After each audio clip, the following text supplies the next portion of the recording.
మీ అందరికీ కార్తీక పౌర్ణమి మరియు కార్తీక సోమవారపు శుభాకాంక్షలు.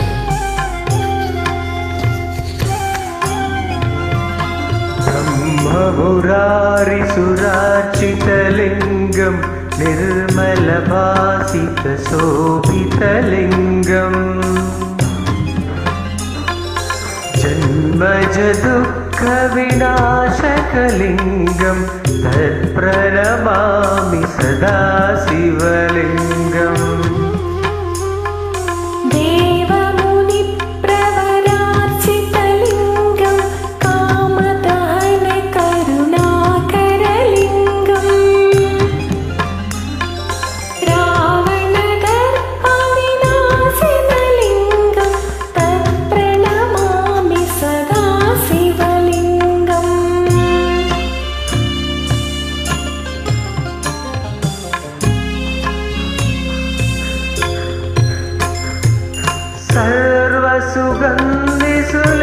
सर्वसुगन्धिसुलेपितलिङ्गं बुद्धिविवर्धनकारणलिङ्गं सिद्धसुरासुरवन्दितलिङ्गं तत्प्रणमामि सदा शिवलिङ्गम्.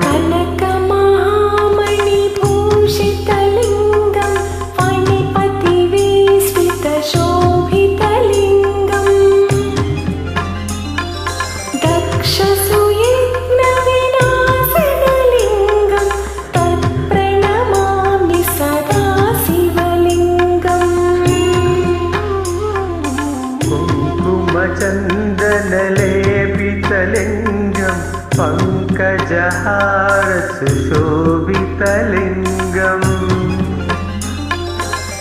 सञ्चितपापविनाशनलिङ्गं तत्प्रणमामि सदा शिवलिङ्गम्.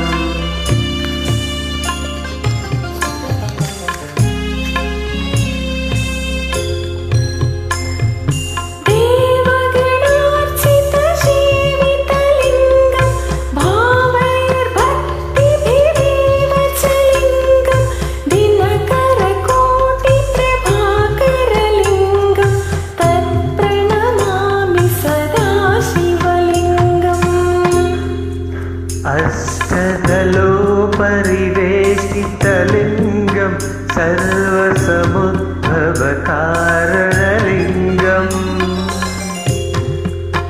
अष्टदरिद्रविनाशकलिङ्गं तत्प्रणमामि सदा शिवलिङ्गम्.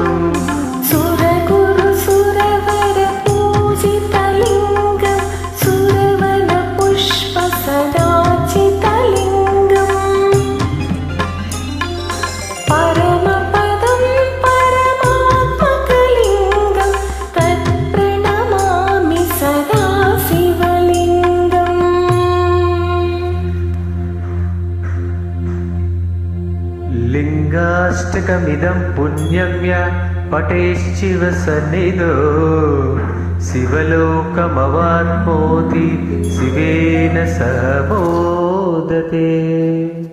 ॐ नमः शिवाय.